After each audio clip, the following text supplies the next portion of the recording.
കേരളം കാത്തിരുന്ന വിധി തന്നെയാണ് ഇപ്പോൾ വന്നിരിക്കുന്നത്.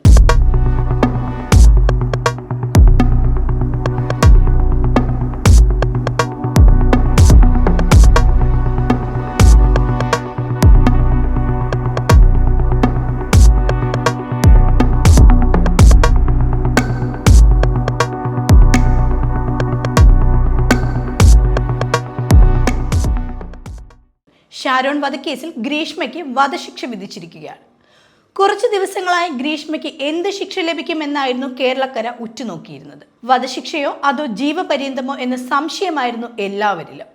എന്നാൽ ഇന്ന് നെയ്യാറ്റിൻകര അഡീഷണൽ സെഷൻസ് കോടതി വിധിച്ചത് എല്ലാവരും ആഗ്രഹിച്ച വിധി തന്നെയായിരുന്നു. കേരളത്തിൽ അപൂർവമായി മാത്രമാണ് സ്ത്രീകൾക്ക് വധശിക്ഷ വിധിക്കുന്നത്. ഇപ്പോൾ നിലവിൽ ഒരു സ്ത്രീ മാത്രമാണ് ജയിലിൽ വധശിക്ഷ കാത്തുകഴിയുന്നത്. വിഴിഞ്ഞം മുല്ലൂരിൽ മോഷണത്തിനായി ശാന്തകുമാരി എന്ന വയോധികയെ കൊലപ്പെടുത്തി ചാക്കിൽ കെട്ടി തട്ടിൻ പുറത്തുപേക്ഷിച്ച കേസിലെ പ്രതിയായ റഫീഖ ബീവിയാണ് ഇപ്പോൾ വധശിക്ഷ കാത്തു ജയിലിൽ കഴിയുന്നത്. ഇവരുടെ നിരയിലേക്കാണ് ഇപ്പോൾ ഗ്രീഷ്മയും എത്തുന്നത്. നെയ്യാറ്റിൻകര കോടതി തന്നെയാണ് അന്ന് റഫീഖയ്ക്കും വധശിക്ഷ വിധിച്ചത്. കൂടാതെ അന്ന് വിധി പറഞ്ഞ അതേ ജഡ്ജി തന്നെയാണ് ഇപ്പോൾ ഷാരോൺ കേസും പരിഗണിച്ചത്. ഇതോടെ കേരളത്തിലെ ഏറ്റവും പ്രായം കുറഞ്ഞ വനിതാ കുറ്റവാളി എന്ന നിലയിലേക്കാണ് ഗ്രീഷ്മ എത്തുന്നത്. മൂന്നാം പ്രതിയായ ഗ്രീഷ്മയുടെ അമ്മാവൻ നിർമ്മൽ കുമാറിന് 3 വർഷം തടവ് ശിക്ഷയാണ് വിധിച്ചത്.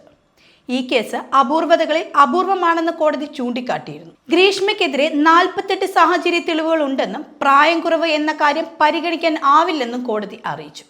ഷാരോണിനോട് ഗ്രീഷ്മ ചെയ്തത് കൊടും ക്രൂരതയായിരുന്നു. മറ്റൊരു വിവാഹം ഉറപ്പിച്ച ശേഷവും ഷാരോണുമായി ഗ്രീഷ്മ കൂടുതൽ അടുക്കുകയായിരുന്നു. കൂടാതെ ലൈംഗിക ബന്ധത്തിൽ വരെ ഏർപ്പെടുകയും ചെയ്തു. സ്നേഹബന്ധത്തിലൂടെ കൊലപ്പെടുത്താനുള്ള ശ്രമമാണ് പലതവണ നടന്നത്. അതിന്റെ ഒരു ഭാഗമായിരുന്നു ജ്യൂസ് ചലഞ്ച്. ഷാരോൺ ആക്രമിച്ചു എന്ന് പറയുന്നതിന് ഇതുവരെ തെളിവുകൾ കണ്ടെത്താൻ കഴിഞ്ഞിട്ടില്ല. ഷാരോണിനെ വീട്ടിൽ വിളിച്ചു വരുത്തിയാണ് ഗ്രീഷ്മ വിഷം കലർന്ന കഷായം കുടിപ്പിച്ചത്. മരണക്കിടക്കയിൽ പോലും ഗ്രീഷ്മ ശിക്ഷിക്കപ്പെടാൻ ഷാരോൺ ആഗ്രഹിച്ചിരുന്നില്ലെന്നും കോടതി എടുത്തു പറഞ്ഞു. വിശ്വാസവഞ്ചനയാണ് ഗ്രീഷ്മ ചെയ്തത്. കുറ്റകൃത്യം ഒളിപ്പിച്ചു വെക്കാൻ പലതവണ ശ്രമിച്ചെങ്കിലും അതിന് കഴിഞ്ഞിരുന്നില്ല. ഗ്രീഷ്മയ്ക്ക് ക്രിമിനൽ പശ്ചാത്തലം ഇല്ലെന്ന വാദം അംഗീകരിക്കാനാവില്ലെന്നും കോടതി അഭിപ്രായപ്പെട്ടു. അട്ടക്കുളങ്ങര വനിതാ ജയിലിൽ നിന്നും ഇന്ന് രാവിലെയാണ് ഗ്രീഷ്മയെ പോലീസ് പുറത്തിറക്കിയത്. തുടർന്ന് ഫോർട്ട് സർക്കാർ ആശുപത്രിയിൽ എത്തിച്ചു വൈദ്യപരിശോധനയും നടത്തി. അതിനുശേഷമാണ് ഗ്രീഷ്മയെ നെയ്യാറ്റിൻകര കോടതിയിൽ ഹാജരാക്കിയത്. ഷാരോൺ രാജിന്റെ കുടുംബവും ശിക്ഷാവിധി കേൾക്കാൻ കോടതിയിൽ എത്തിയിരുന്നു.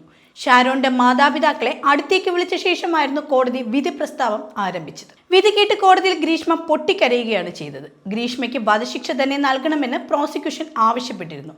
എന്നാൽ പ്രതിക്ക് 25 വയസ്സ് മാത്രമാണ് പ്രായം. തുടർന്ന് പഠിക്കാൻ ആഗ്രഹമുണ്ടെന്നും അതിന് പരമാവധി ശിക്ഷയിൽ ഇളവ് നൽകണമെന്നും പ്രതിഭാഗം കോടതിയിൽ ആവശ്യപ്പെട്ടിരുന്നു.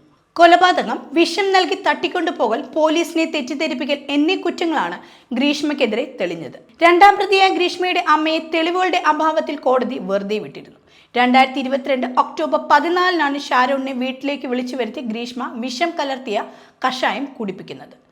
പിന്നീട് ആഴ്ചകളോളം ആശുപത്രിയിൽ ചികിത്സയിൽ കഴിഞ്ഞ ഷാരോൺ ഒക്ടോബർ 25 മരണപ്പെടുന്നത്.